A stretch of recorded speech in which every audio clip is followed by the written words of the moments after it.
And welcome back to Hot and Cold Podcast. It's me, Sam, here with Connor. Bryson will be on later in the show, and also a special guest. We got Jake Weingarten on, a recruiting expert, stock risers. You're going to hear all about the upcoming players in the nation.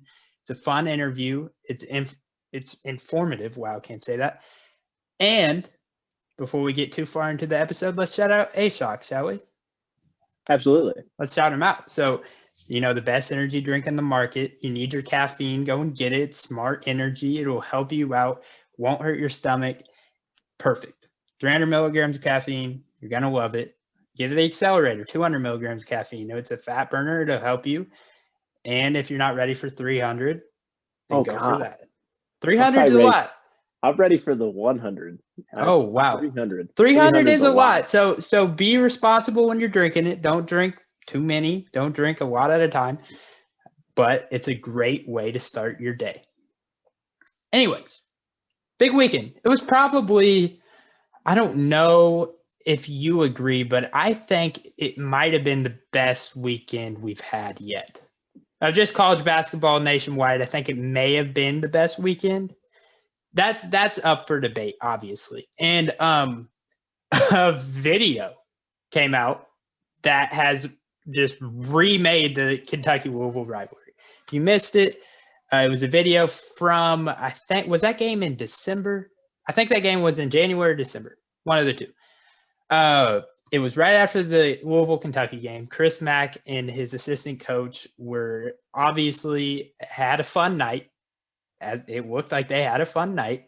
Chris Mack, looking like the biggest nerd on the planet, was jumping around behind his assistant coach while his assistant coach was yelling.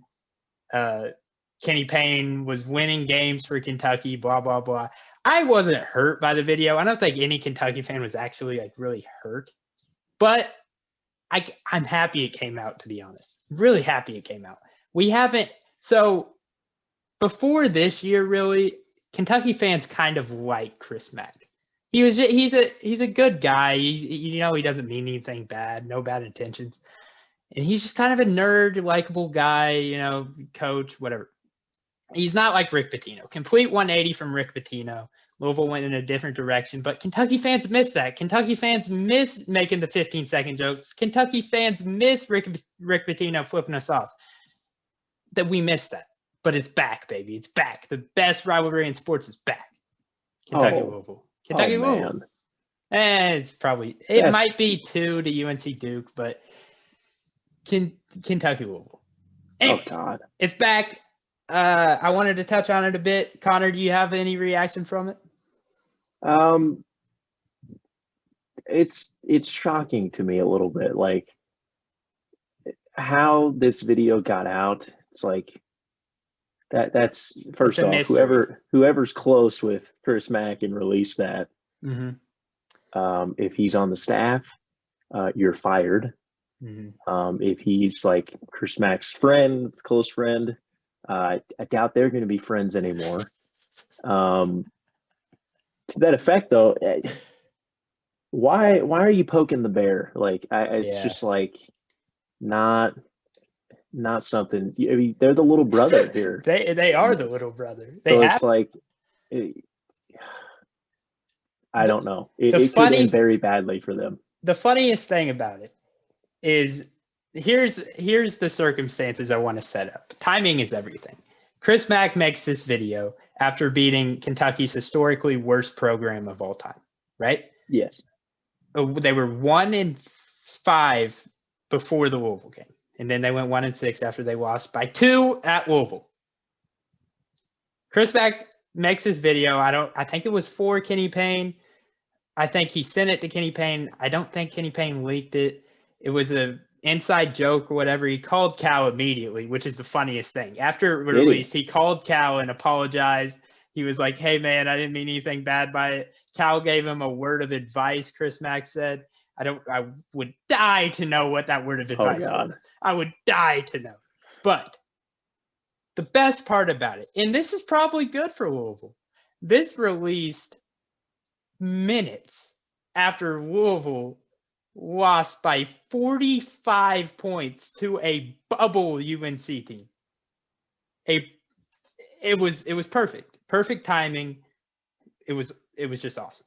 I love that video because it's gonna be when in 5 years when this is Chris Mack's only win against Kentucky still, we're just gonna point to that video and it's gonna be amazing. I don't know though, not to leak any of the information in the interview Fair. we just did. Louisville's future might be looking a Maybe little bright. Maybe Could bright. be. Anyways, well, yeah, one more thing. I get, like, I guess even making that video, I don't know the inside joke, backstory, or anything like that. At the time, though, it's like Louisville's not good. Like, no. they're not good. They weren't good then. They're not good now. It's like, well, and this was the game after Louisville just got beat by 50 to Wisconsin. yeah, he released this like days after Wisconsin beat him by 50. It's like, what are we doing? Like, what are you? I don't know, man. It's Questionable weird decision. situation. Hey, when he gets fired in like 5 years for them still not being very good, if it doesn't work out, it's gonna be like that video is gonna resurface again. So maybe in that mindset you make questionable decisions, and obviously it looked like they were in a different mindset. But it was funny because when I first saw it, I thought it released like just now. I was like, this is weird. Yeah, but then you look in the background, you see Ryan Fitzpatrick throwing that Hail Mary, and you're like, oh yeah, it was from then. Anyways, let's get to the best game of the weekend. The worst. All right, I want to preface this by saying, obviously, all right, Michigan. Everybody knows Michigan beat Ohio State by 4, I believe, or 5 maybe. It was 92-87, one of the 88 maybe. But I'm a little bit upset. I'm a little bit pissed. There was no stakes in this game whatsoever. When you look at in the polls, for what it's worth, it came out the next day and Ohio State's still number 4 in the country. It just makes no sense when you have a game that seems so big and so massive and so competitive, and then you don't even drop the team that loses at all. I mean, Illinois just waxed Minnesota, and they're a spot under Ohio State. You would think they'd at least flip-flop, and it didn't. No. Why? You don't think Why, so? though? Well, they already beat Illinois. Yeah, but still. All right, the AP Top 25, if you want to have continuity, it's about what have you done for me lately. It's complete recency bias, the AP Top 25, and that's a known fact. That kind of stuff happens all the time. It is to a certain degree, yes, but it's not like a power ranking. Like, no, I think they do take into account, like, hey, this team has beaten this team already. They should not be ranked higher than them. Like, I think that's probably where they're at here. Maybe so. And I mean, who did Illinois beat? They beat Minnesota, right? They waxed Minnesota, and they beat somebody else at the beginning of the week. Was it Northwestern? Yeah, they beat Northwestern at the beginning of the week, I believe. Oh, so 2. They're not great wins. They're not great wins, but Illinois is looking like a really good team right now. Absolutely, but are they the best team? Are you going to take back your comments about that? Michigan is probably the best team in the Big Ten right now. There we go. Watch out. They play in a couple weeks. It's going to be that's going to decide it probably. Yeah, absolutely. Absolutely will. Anyways, let's get into the actual game. So Hunter Dickinson just dominated. From start to finish, he dominated the game. He was taking everybody in the post. He had a couple big dunks, a couple big putbacks, and Michigan just looked like a wagon offensively. I mean, they slowed down in the second half. They stopped hitting threes, but they still got to 92 points against a really good defense. That was scary. I'll admit, that was very scary to see that from a team that I've not been very high on. And I will freely admit that I have not been very high on this team. But they look good. They look damn good. And Ohio State wasn't playing bad at all. I mean, they got to like in the high 80s. Dwayne Washington was having a great game. And then, and you said it, we were watching it kind of together on Zoom. Mm-hmm. He made the play that lost the game. Ohio State was playing so solid. They were playing so good. And then he tried to throw this behind the back pass that led to a fast break and one by Isaiah Livers. You just can't do that. You can't do that in that particular instance. And it ultimately led to their demise. Michigan won, obviously. But by the way, I just want to let you know my Michigan take. I'm not sad I made that take because I have reason. It was the first top 20 win of the year, and they played in the Big Ten. That didn't make sense. They've gotten lucky scheduling. Obviously, they had the COVID break. Mm-hmm. I'm not blaming it on them, but it's weird. It's weird. Yeah, they're good. Yeah, it's just They are plain good. simple. Yes. The most impressive thing to me was, and don't quote me on this, but I the second half they made their first three, I think, and they were 11 of 14 from three.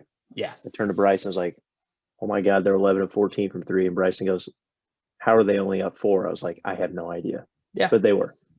They finish 11 of 23 from three. So the entire second half, they don't make a three-pointer and still get to 92 points and win. That's just very impressive to me. That's terrifying. That just shows me. And they scored more in the second half than they did in the first. Yes. I think you're overlooking that. They were only at, I think, 44 the first. 45, yep. 45. And without a three, scored more in the second half. That just shows me that this team can play any style they need to. They can shoot threes. They can play through the post with Dickinson as they did. He was the league scorer. They run off turnovers into the game when Livers had the fast break and won. They don't have a weakness. That was I don't think they have a weakness. That play was scary. Livers could have been hurt. I don't know what this team does without Livers, to be honest. I think he might be obviously, I'm not saying he's the best player, but I think he's the X factor to get them wins. He's their best player. You think he's their best player? I don't even think that's. You don't think it's Dickinson? No. Okay. I think Livers is maybe. Yeah, I think he is. Best player. Okay. Yeah. Most important, X Factor, all of it. Definitely the most important player. Just his defense, his offense, and he was last year too. He missed a lot of time and they lost a lot of games. Yep. I'm just saying. I'm assuming he'll be back next year. He is a senior. Oh. You can't come back. He's a senior? Oh, he can come back. Yeah, true. But I thought he was a junior. He tested the waters last year. So if he comes back, he'll be the Big Ten Player of the Year next year. Could be. And book that. Again, like if he comes back though, I mean Eli Brooks is also a senior, but again, what if he can? I mean, everybody can come back from this team. I don't think anyone is like a top tier NBA prospect on this team right now. This is a season we'll never forget. Like next year may be the most talented NCAA pool we've ever seen.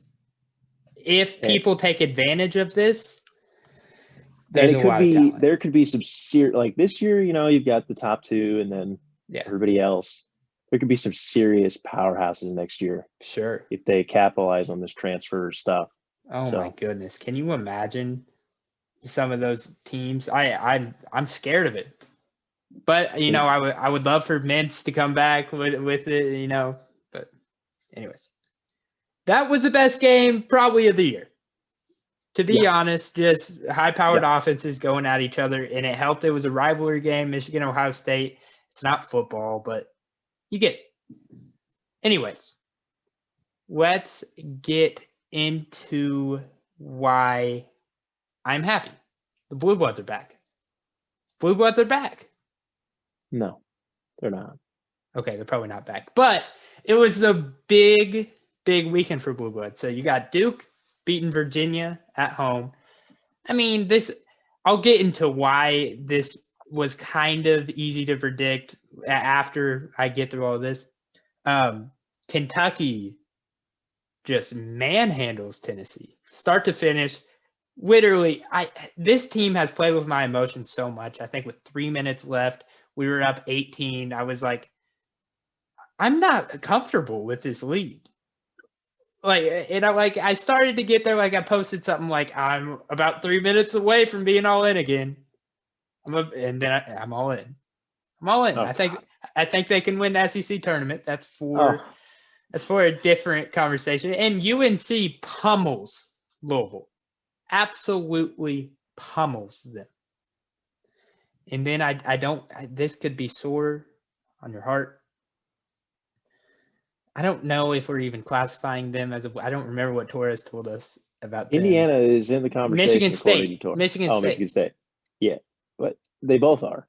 Yeah, but they won. Michigan Indiana, State doesn't win. Indiana was more of a blue blood than Michigan State was, I think, in the conversation. But yes. Torres did classify Indiana as a blue blood.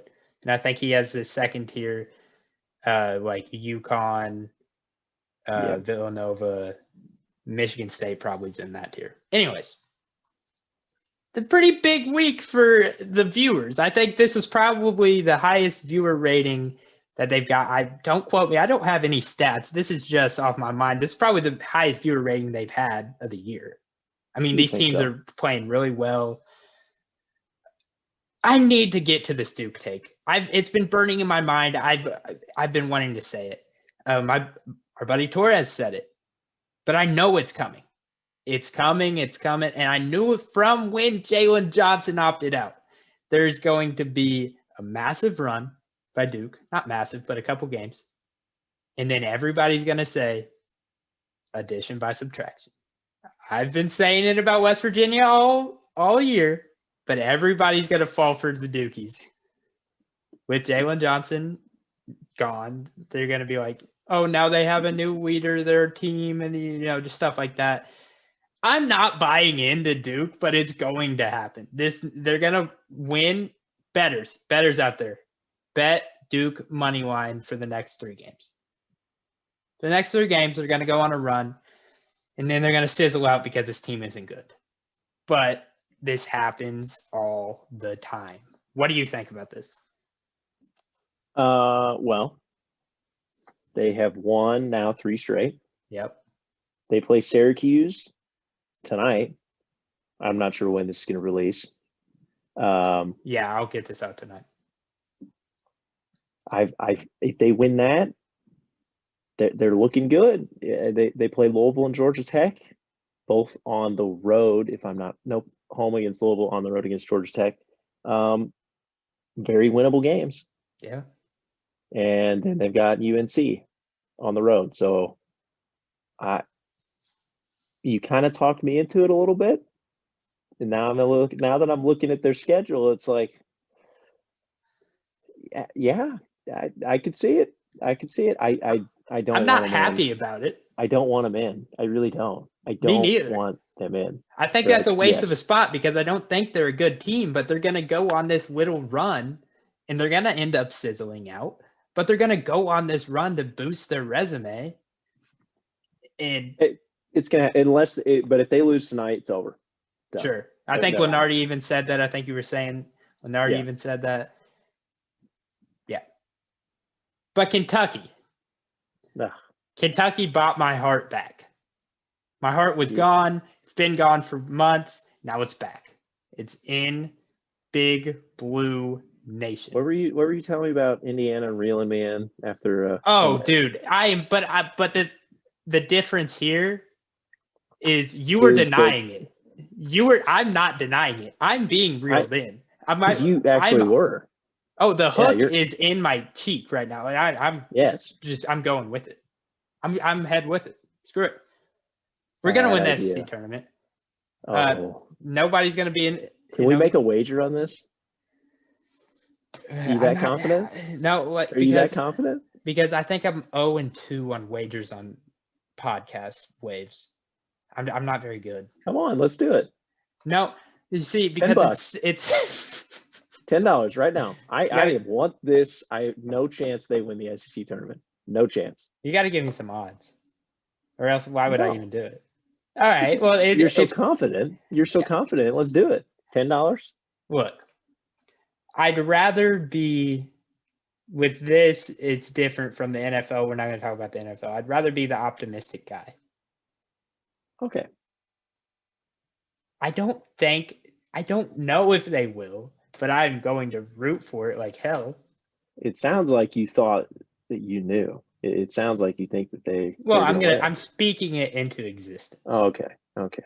That's But how not I confident. do things. Not confident enough to make a bet on it. No. Okay. All right. Bet responsibly, obviously. It would be irresponsible to bet on Kentucky to win the SEC For tournament. me, because I am broke as a joke. So anyone betting on that. Yeah, if you irresponsible. have a reasonable source of income, put your money on the Kentucky SEC tournament champs. I'm just saying, calling it here first. I'm gonna post this clip when it happens. Connor's gonna be like just in shock because Kentucky's gonna be the hottest team in the country come Selection Sunday. No, they won't make the tournament either. All right. No, they don't have a chance to get an automatic bid. Or yeah, which one is it? Not automatic bid. That's when you win the tournament. At large yeah. Bid. They don't have a chance at at-large bid. Automatic's the only way to go. They may do it. But no. Okay, fair. Do you want to talk about Indiana? Let's talk about Indiana. Because you're out. You're out on Archie, right? No, I mean like it's the same. It's the same stuff. Not gonna curse. It's like, I said it right when they lost. Like that, it was like the tipping point. They lost. They'll find a way to win against Michigan or on the road at Rutgers. It sounds crazy. They did it against Iowa. Like how? No one knows. But they did it on the road. I will not be shocked at all. And then they're going to do it again. They're going to reel everybody back in with that one win. And then they're going to lay an egg at Purdue and lose by 25. So it's just like, I don't know, man. This team can beat anyone, legitimately, can beat anyone in the country. I will say that, maybe except Gonzaga and Baylor. They can beat anybody in the country, but they can also lose to literally anyone. Yeah. So I don't know. I hope they make the tournament. The funny part about it is you usually know if they're going to win the game within the first 2 minutes. That's not true. Really? You think that's a lie? Because I don't know, man. Usually you could tell by how they're shooting, how they're playing, if they're playing. Really? You would think that, but Michigan State, literally. I forgot they went up big. See, that throws out my whole thing. It's actually the opposite because they usually start slow in these games. Okay. And then build their way back in, make a run in the second half. Against Michigan State, they got off to a great start, something they haven't done all year. And then they gave up like 52 points in the second half. I just to Michigan State. Completely forgot how much you guys were up in that first half. Completely forgot. And I'm sorry to bring up past wounds. But there is some solid points to keep Archie on the staff, and you'll hear that in the next segment. So how about that transition? Drink your A-Shock. Cats are back, baby. Indiana, we don't know what's going on with them. Duke's going to go on a run, get your bets in. And that's all we got. So now to Jake Weingarten. And, oh no. Love you guys. And now we'd like to welcome on the founder of StockRisers.com, recruiting expert, Jake Weingarten. How you doing today? Doing well. How you guys doing? We're doing all right. We're happy to have you on. We haven't really reached the recruiting part of college basketball yet. We've kind of been running through the season, just what's been going on right now. But let's get into the future of it. But before we do all that, I want to talk to you about your website. Your website is blowing up. And it's Appreciate it. super interesting because it's cool. We're all the same age. I'm 19. I think they might be 20 now, but we're all sophomores in college. We're all sophomores. So it's so cool to see somebody our age just doing so well, taking over the recruiting game, just dominating. So just tell me about your uprising a bit. We'd really love to know. I mean, first and foremost, I appreciate the kind words. But I mean, yeah, it was like everyone's journey is different. Mine was definitely different. I mean, when I was a freshman in high school, I was able to figure out that I was not going to go to the NBA. So I made that realization at a pretty early age, which a lot of people commend me for because, you know, kids, when you're in 8th grade, 9th grade, you know, every kid wants to be in the NBA. And I was able to really, you know, find that reality that I'm not going to do that. So I got into the journalism side of things.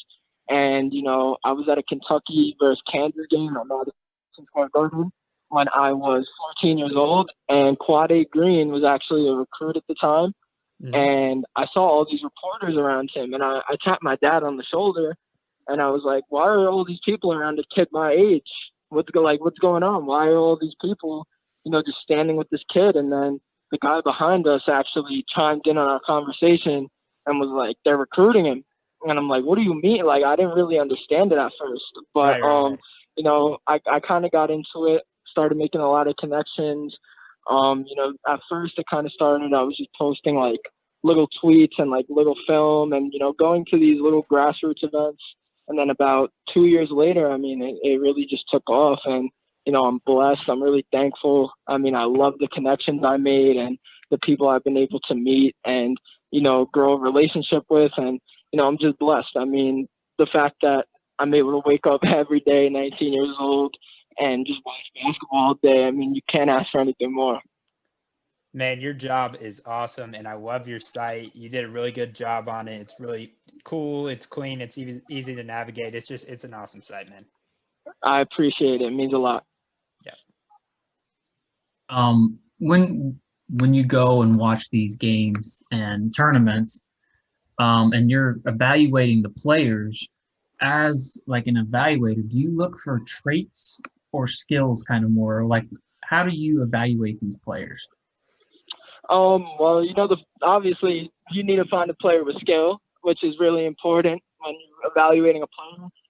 With me, and a trend that, you know, I've realized is growing over the past few recruiting cycles, is character is actually way more important than people think in the recruiting process. Let me give you a good example. You've got, I'm trying to think of the best example. You got a kid like Jalen Green and Josh Christopher, where, you know, high-profile guys, great kids. They're definitely great kids. But if you see, like, the aspect where their fathers are in the mix and, you know, they have all these camps and they don't really do interviews, and it's kind of almost like they're NBA players, you know, you got to go through people to speak to them, stuff like that. But, you know, there's just so much stuff that goes into recruiting. But one of the traits that I really look for besides skill is character, because when you're recommending a player to a college, you're not going to recommend a player that, you know, is getting in trouble a lot and is going to have a negative impact on the program. You're going to want a player who's going to go in, work right away, gym rat, and, you know his role and, you know, do his job. And, you know, in recruiting, I think people dive so much into 5-star, 4-star, and this kid can't shoot and this kid can't dunk. But people don't really talk about, is this kid going to work hard? Is he going to put in the effort? And you see some top 50 kids, top 60 kids that, you know, dominate at the high school level. And then right when they get to college, it's kind of like, boom, like that effort and that, you know, that kind of the way they work, the work ethic all changes. And, you know, for a kid to be able to go to college and kind of translate that skill set and that work ethic that they had in high school, that kind of stuff is very impressive to me. Gotcha. And you kind of touched on it a little bit there. But what makes the difference between a kid being like a 5-star kid and a 4-star kid, or like a 4-star and a 3-star? Like, what's like the big difference that you see? That's a great question, actually. With me personally, I kind of do this thing on my site where it's a grade and I'm able to give a personal grade. So with 5 stars, 4 stars, I think, there could be at least 55 stars in each class. Like, I think there's so much talent in each class right now, whether it's 21, 22, 23, that 5-star, 4-star, 3-star doesn't even matter.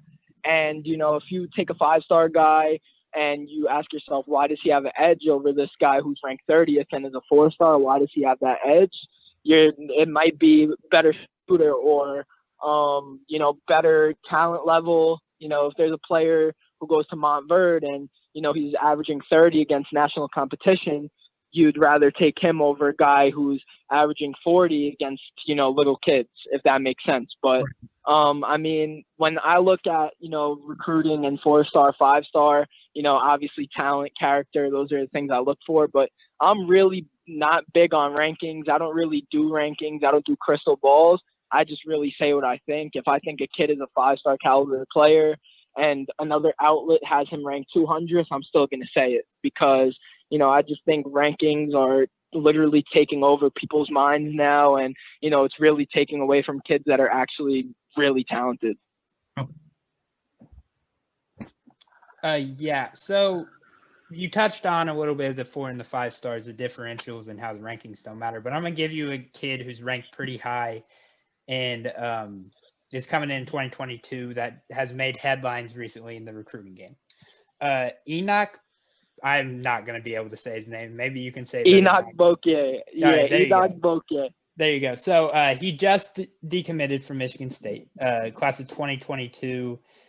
You said you're not big on rankings, but he's the 4th ranked center in the nation from 24/7. What are you hearing from just recruiting on him? I've seen he got a offer from Kentucky not too long ago. I see Maryland's in there. What are you hearing about this kid? Well, Enoch's actually a player I had the opportunity to cover even before he committed to Michigan State. So I've been able to, grow on that relationship with him and his high school coach. But right when he decommitted, the list of suitors just kept growing and growing by the day, and it's actually still growing. Washington State is the newest school to reach out. There was actually reported interest from Indiana, but I've been told that they actually never reached out. But as far as schools heavily in the mix, Maryland is a school I'd watch out for. Texas Tech, Oklahoma State, Baylor, Syracuse recently reached out. There's so many schools in the mix, and when I talk to him or his high school coach, they're really just focused on him playing basketball, and he really wants to play basketball somewhere, and he really wants to have that opportunity. And the reason that he decommitted from Michigan State is because there's so many big men that they're going to have, and he believes that the bigs that they have on their roster or their bigs that are coming in are emerging, and there's going to be an overload at the position, which is why he decommitted. So, I think regardless of where he goes, he's going to either start right away or get immediate impact minutes. But, Maryland, Texas Tech, Baylor, Oklahoma State, those are really the main ones. Interesting. And I want to know if this has any effect on who could have been his potential teammate the year after, Amani Bates. So Amani Bates, obviously MSU commit. There's a lot of scrutiny if he's even going to go to college. He may go G League, whatever. Do you have any information on him? And I know he's so far away from actually going to college, only a sophomore right now. But do you have any information on Amani Bates that we should know? Because that's the name everybody wants to hear about right now. Well, yeah, obviously Imani's an eye-popping player. He's easily one of the best players I've had the chance to cover, and it's an honor to cover a player like that. Sure. Because this is a kid who, is a once-in-a-generation talent. Absolutely. Obviously he draws the KD comparisons, and as far as high school dominance, people compare him to LeBron and, stuff like that. But, Imani he's a great player, and I'm not going to say he's, the best high school player ever, or I'm not going to say he's one of the best players ever. I'm not going to say any of that just yet. But, as far as college goes, he's committed right now, so that's a great start for them. But as far as actually advancing and him playing there, I'm not sure what the chances are. And, as far as Jaden Atkins goes, Jaden Atkins in the 2021 class was actually playing with Imani in high school and just transferred out. So there's nobody really knows the backstory behind that. But as far as I know, Imani, he's committed to Michigan State. I mean, whether he plays there or not, that's obviously the $1,000,000 question. But if I had to make if I had someone with a gun to my head, where's Imani going right now? I'm gonna say probably to the pros. Yeah, I'd assume so. And to touch on a little bit about Imani, I think it is incredibly unfair what people are doing to him right now, just giving him the KD comparisons, like you said, just automatically this kid's going to be a Hall of Famer before he even gets to college or the pros. Right, and I think that's why you look at a kid like Bronny James, and you just got to feel bad because they have all these expectations. But, I mean, if you look at Bronny James is definitely a high-caliber player. He's definitely a blue blood prospect like everyone says he is, and, he's growing, he's developing, and all that kind of stuff. But, I mean, as far as Imani goes, I definitely agree with what you're saying.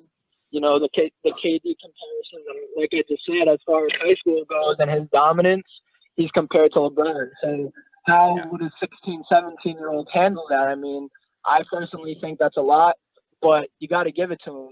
Even through all those expectations and, all the hate and all the stuff everyone says to him, he goes and does his thing every single game. And the worst game I saw him play this season was a 21-point game. So if you're having a bad game and scoring 21 points, I'm not complaining as a coach. Just absolutely ridiculous. The kid is a good player. I just think it's incredibly unfair what they're doing to him in the media. Right. I mean, I certainly agree. I'm like you said, we're all only 19. It's like if we were basketball players and people were coming up to us, man, you're the next KD. Like, how do you do it? Like, it's a lot. And like I said, I gotta commend him because in talking to recruits, I know one thing they're really big on is living up to expectations, and it's a lot of pressure for a young. Imani handles it perfectly. Absolutely. All right. We're going to get into some IU targets. A little bias here. I mean, obviously. Couldn't have you on and not talk about some IU recruits and their targets and stuff. So I guess I'll just go through these guys. We can kind of do two at a time or whatever. You actually just tweeted about AJ Casey, if I'm not mistaken. Correct, yes. I know he's an IU target. I mean, they're going to have some competition with him, I'm assuming. Gonzaga's involved. Oh, yeah, for sure. Illinois is involved. What are you kind of hearing on him right now?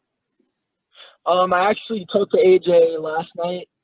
He played last night. He had 15 points, 5 rebounds, 5 assists, 3 blocks. He's not going to put up – he could put up 30 points, but he is with Whitney Young now, and they're very, built up ball movement, and, everyone gets involved. So he did have 2 straight 15-point games, which, to me is still impressive. He's putting up 15, 5, and 5. But as far as his recruitment goes, I mean, Illinois is trying to keep him home. Gonzaga's, going at him really hard. They're actually a team I would watch out for with him. Gonzaga, like you said, Indiana's a team in there. Michigan and, all the Big Ten teams are in the mix. Louisville's in the mix in the ACC. So, I mean, there's a lot of programs in the mix.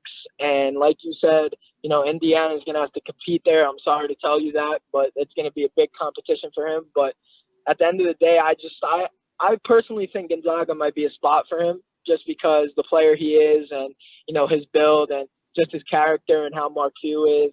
I think he'd be perfect at Gonzaga. Which is crazy because, I mean, they're like – I mean, I'm not going to speak to say that it's going to happen, but it seems like Chet Holmgren, it's almost according to 247, which I know we've talked about how we don't like doing that stuff with the crystal ball predictions, but it seems like he's almost a lock to go there. It's crazy how they've become almost a blue blood. Well, this is kind of off topic, but I mean, what I'm hearing for Gonzaga, I mean, the recruits out there, they have the possibility of getting it. It might be crazy. They have a chance at getting Chet Holmgren, Hunter Salas, right there. That's 2 5-stars in the top 10. And then you got all the other targets that they have outside of the top 10. So, I mean, the way they're dominating right now and then the recruiting that they've got going on, I mean, they're literally building a dynasty there. Literally. It's crazy. Next guy I want to ask you about. The only reason I know of this guy really is because he's kind of flown under the radar is because of you, Avery Brown. Okay, yeah. Yep, Avery Brown. I mean, with him, Indiana is heavily involved. He's tons of schools are trying to get in the mix. Northwestern, Xavier just reached out to him too. But as far as schools heavily involved, I would put Indiana extremely high on his list. And as far as Avery's game goes, and I'm not only saying this because he's a New York kid and I'm a New York kid, but Avery, I mean, he's off the charts. He's so talented. I mean, he's so underrated. I'm honestly surprised he hasn't gotten a boost in the rankings yet. But, I mean, great playmaker, can pull up from three, can pull up mid-range, can score off the dribble, on the dribble, can get to the rim, great defender. I mean, he has all of it. And I told you one thing I look for in a recruit and a kid is character. And, I mean, every time I interview Avery or anytime I talk to him, he's lights out interview. I mean, he's just so fun to talk to. You know, he really the main thing he talks about in recruiting is development and how he's going to get better, and that's all he worries about. And I mean, he's so underrated, so underappreciated. Yeah, Archie is slowly getting these types of players. It seems he kind of the way you described him kind of reminds me of Armand Franklin a little bit. He's from our state in Cathedral. Near the Indianapolis area, that kind of just resonated there with me a little bit. Alex Caravan, he's another one. Both of these guys recently have gotten crystal ball picks for Indiana, which is kind of why I listened to them. Have you heard anything on him too? I mean, he's, I think, a 4-star, so he might be a little more high profile. Yeah, I mean, with Alex Karabakh, like Avery Brown, that's another guy, fringe 4-star that, could get another boost. Like I said with Avery, I don't know how Avery hasn't gotten a boost. But with Alex Karabakh, their reported interest, I mean, that's dated back for a few months now. With COVID, Archie Miller had a great chance to Zoom with a lot of prospects. And Karabakh was actually one of the first ones I saw with Indiana during COVID, during quarantine. So, I mean, like I said, crystal balls, I mean, they're usually inserted when someone knows something. So, I mean, if there's crystal balls being inserted for Alex Karabakh to Indiana, then there's obviously a great possibility there. But like Avery Brown, that's a guy with great upside. And, if you look at a guy like Armand Franklin, that as far as his recruiting goes, fringe 4-star, and then came in and kind of soaring and really, proving his talent and, proving why Archie Miller recruited him. But, yeah, I mean, Indiana and Karabakh is something I've heard as well. So, I mean, those crystal balls could be correct. Yeah, which kind of leads me to my next point. But we're just going to be honest here. Archie's on the hot seat a little bit. I mean, I don't know. I don't have any sources on that, but they're struggling. I mean, just to be honest, even as a fan, I mean, Bryson's farther than I off the breaking point here. And with all the potential transfers that are coming up and these decommitments and everything, say IU does pull the trigger and move on from Archie. How big of an effect would that have on their recruiting, their current team? I mean, with the ability to basically transfer with no penalty, I mean, how big of an effect would that actually have? Oh, I mean, a major effect. And I think the biggest area that would affect is the in-state recruiting, because Archie Miller's done a phenomenal job at bringing in those in-state recruits. And I'm actually very close with Trace Jackson Davis. So, I mean, we've seen what he's doing there, and he's a hometown kid. So, to bring in Romeo Langford, to bring in Armand Franklin, to bring in Trace Jackson Davis, right there, those three names alone, those are guys that are impacting your program over the last few years. Armand and Trace are obviously sophomores now and, having a major impact. But look at the in-state kids that, Archie's recruiting. And, if you lose out on that, you're losing out on, a potential 5-star. Or I didn't even mention Christian Lander here either. So, I mean, the fact that he's bringing 5-stars and the fact that they're in-state and the fact that, he's landing them at IU, if he's gone, you lose that unless you're bringing in a coach that, is familiar with the state and, familiar with recruits from Indiana like Archie Miller. Yeah, absolutely. One more quick question, Sam. I got to ask you before you can move on to Kentucky. Go You for just it. mentioned you're close with Trace, and every IU fan wonders, especially with the recent struggles the past year and even last year didn't go probably like everyone had hoped. What do you think his chances are of going to the NBA? He's been mocked pretty late in the draft, like the 53rd prospect, I think, for ESPN. I mean, I personally could see that he would fall in draft boards just because he can't really shoot. What do you think about his game going into the NBA? I think that, obviously you brought up his shooting ability, but I think his defense and just his ability to get to the rim and, just his size and he's just a literal paint beast. And, I think he's just so smart and very knowledgeable at his position. And I think as far as his draft stock goes, like you said, he's a projected late second round. And that's why I think, if you look back at this past summer, these draft prospects didn't have a live combine. And that's kind of one thing you got to look at with a guy like Trace. Is he going to have a combine this year? Because if he does, and he's rated 53rd and rated as a second round pick, he could use that combine in those pro days, to really boost his stock. And like you said, Indiana's struggling. I'm not sure where they're at with the tournament berth or where teams are ranking them right now as far as the seeding goes. But I mean, you got to think to yourself, if you're not winning, you're not making the tournament, you're about to go into your junior year and you're projected on a mock draft board, how is it going to be next year? Are we going to have the same coach? Are we going to have who's going to be around me? There's just so many questions that, Trace has to ask himself and the people around him. And, I can't speculate anything because I don't know what decision he's going to make because obviously, the season's still going on. But, I mean, I think if he declared, I wouldn't be surprised, all just because, like you said, projected in the second round. Why not try and make a name for yourself in the combine or make a name for yourself in pro days? Yeah, absolutely.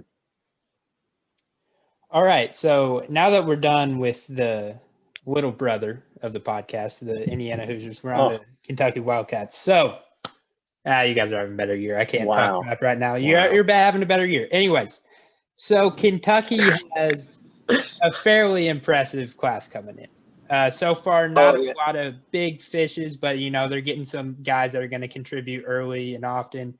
Obviously you got Damian Collins, Bryce Hopkins, Nolan Hickman. If you want to count Oscar Tshiebwe and what a class. And Sky Clark coming in the next year.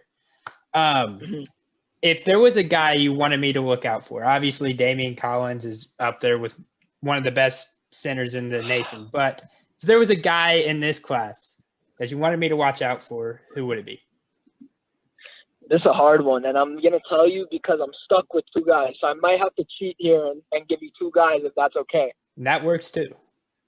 Okay, so I absolutely love Nolan Hickman. And I've went public on this. I've tweeted it. I've told him. I've said it on the radio. I've been pretty public on it that I think Nolan Hickman has a legitimate chance to be a one and done. And he's just so talented. He reads the floor so well.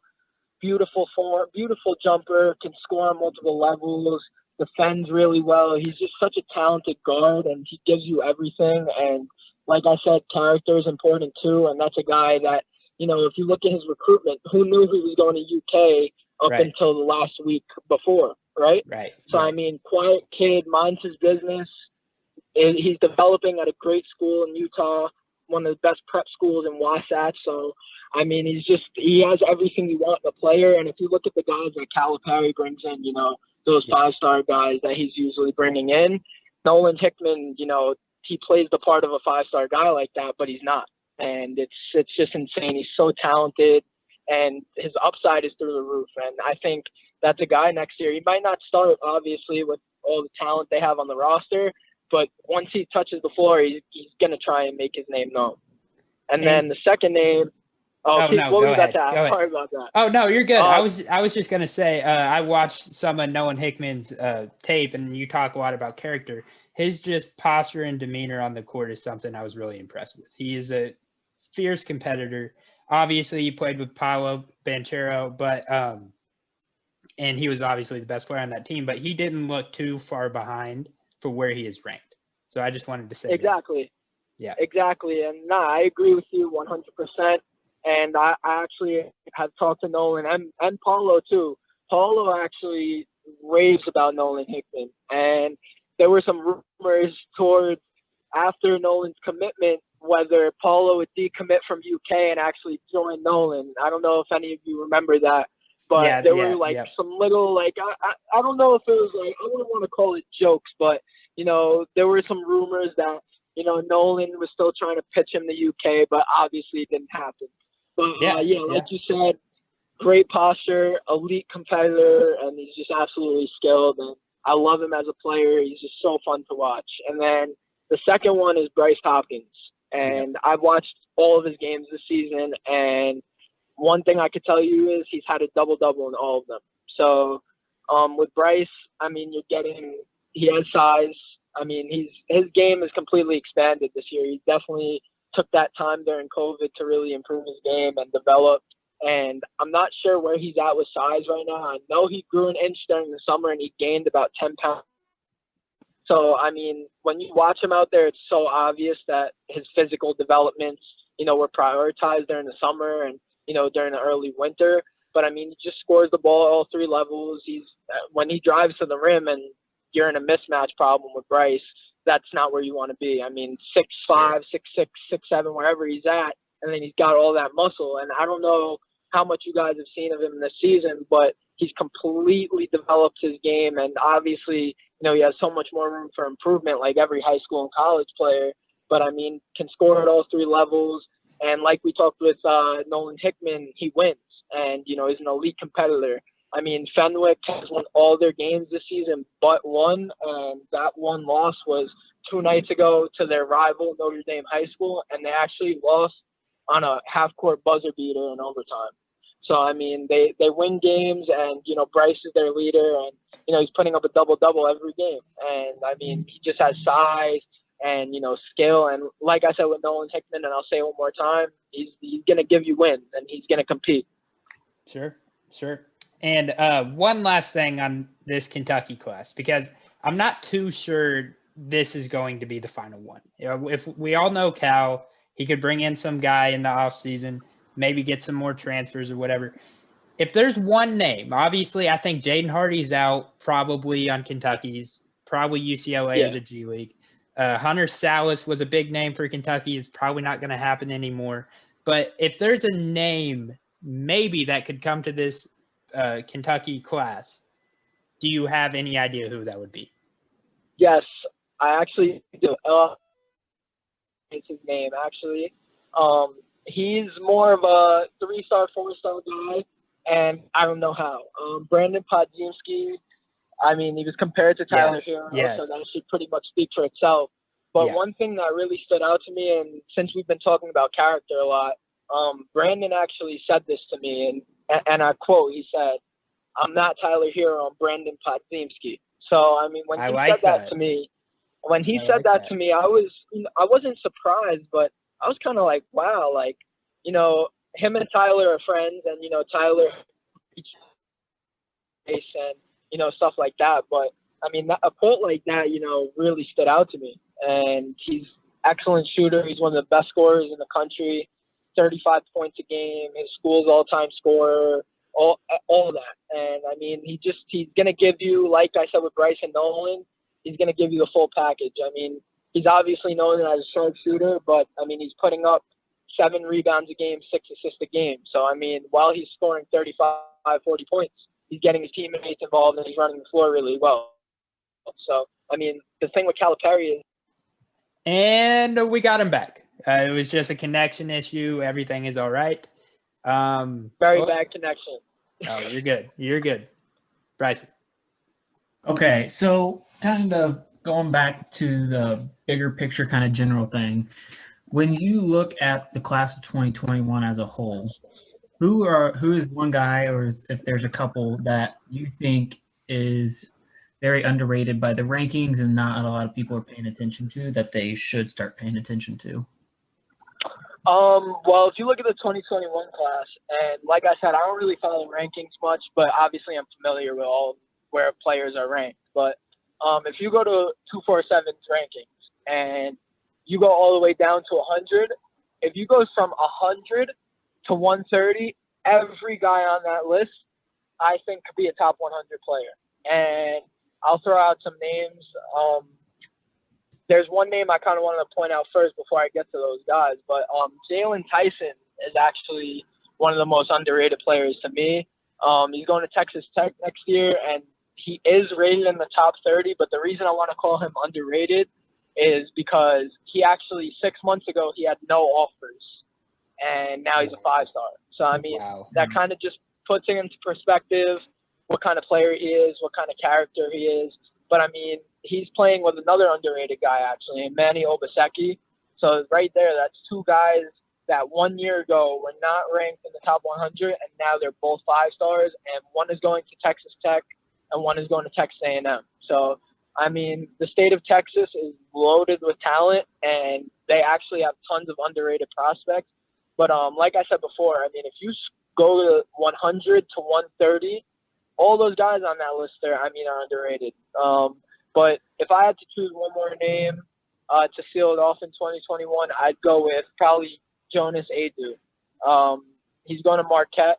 He's a 6'10" big man. He goes to Liberty Heights in North Carolina. But, I mean, he's just such a dominant big man. He has great size, scores the ball really well, great rebounder. The highest I've seen him ranked is in the 50s. And that's another guy who started this season off ranked pretty high in the 100s. So, I mean, Marquette's done an excellent job at recruiting. You know, they landed a 5-star last year in Dawson Garcia. And I think if you look at a guy like Adu this year, I think he could have that similar kind of, you know, top 50 guy and, you know, come in with skill and, you know, he'll have an immediate impact. And he fits Marquette's system. He fits the Big East. And, you know, he's not really talked about as much nationally. And, you know, I think he flat out dominates and, you know, Marquette's getting a star. I mean, that's really just the best way to put it. And he's not even a 5-star. And they're getting a guy who potentially won't even be there for 4 years. So I think any guy that you have the chance to snag from the 60s to all the way to the 100s and, you know, they might not even be there all 4 years, I mean, I think that's pretty impressive. Yeah, definitely. So the 2021 class, for the most part, is done. And, I mean, there's still a couple of chips that need to fall, but it's mainly done. So when you kind of looking ahead to the 2022 class, is there a program that is kind of people don't really know that is going to pull off a couple surprise commitments? Or is there like Josh Christopher, like going to Arizona State? Is there going to be something like that in the 2022 class?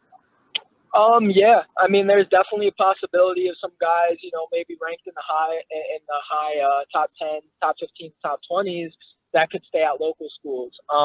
If there is one program though that I would have to say might have some surprises, it actually might be Louisville. And that's as far as 2022 goes. Chris Mack hasn't brought a 5-star recruit there yet outside of Sam Williamson, and Sam That's Williamson crazy. wasn't even fully rated a 5-star. So, I mean, that just shows. I mean, Chris Mack's been at Louisville 3 seasons, I believe, and he has not had one 5-star. The closest is Sam Williamson, but he was a fringe 5-star. He was ranked like 28th to 35th by all outlets. But I think 2020, 2022, I said that too many times. But 2022 for Chris Mack, I do think he has the potential to land a 5-star. So, I mean, that would be a surprise for other people, which is, you know, what your question was. And the name that I've heard thrown around with Louisville and 2022 is MJ Rice. He did get a crystal ball to NC State, but I know that Louisville is extremely high on him, and I believe he might have been one of their first 2022 offers. So, I mean, Louisville is a program to keep an eye on. They have a really talented 6-man class for 2021, 5-man class rather. And, you know, I mean, Chris Mack hasn't brought in a 5-star. So, I mean, once he does that, it's going to be a surprise to everybody. And I think 2022 is when that happens. Interesting. Yeah, I didn't know that about Louisville. I guess the closest one would have been Bryce Hopkins if he stayed there, wouldn't it? Yes, correct. Yes. Okay. Well, that's all we got for today. Thank you for joining us. We had a really good interview. That was awesome. I really appreciate it, man. Anytime you guys want to do this, and it makes it even more cooler that we're all close in age. Yeah. Sometimes talking with the people a little older than us, it could be a little confusing sometimes, and could be a little different. But it's a lot more comfort when you talk to people in your age area. So I had a great time, and I appreciate it. Yeah, and what's funny is before, like, Connor obviously started talking to you, I had no idea that you were only 19. Your work is so professional and everything. It's awesome, man. It's cool to have somebody. I really appreciate it. Yeah, it's cool to have somebody in our age group doing what we'd all love to do, But exactly, and that's what I'm trying to do. I'm trying to, have young people take over this business. I mean, the fact that it's called a business is kind of crazy since we're covering kids our age, but I mean that's the sad truth nowadays is it's a business. So I'd love to see more young people in the recruiting industry though, and the fact that I've been hearing messages from 16, 17-year-olds how it could help and stuff like that kind of stuff. I mean, I love doing it. Yeah. Well, awesome. You're welcome back anytime you want. Thanks for coming on. Thanks for hyping up the Kentucky class because I was getting a little bit worried, after this bad season, but I'm all good now. Well, thank you. Nah, man. Kentucky's class is going to be ridiculous. But like I said, I really appreciate you guys having me. Whenever you guys release it, make sure to send it to me in DM because when I'm tagged in anything, I don't see it sometimes for whatever reason. But make sure you send it over to me so that, I could push it out. All right. I will do. Thank you for joining us. All right, guys. Appreciate it. Have a good one.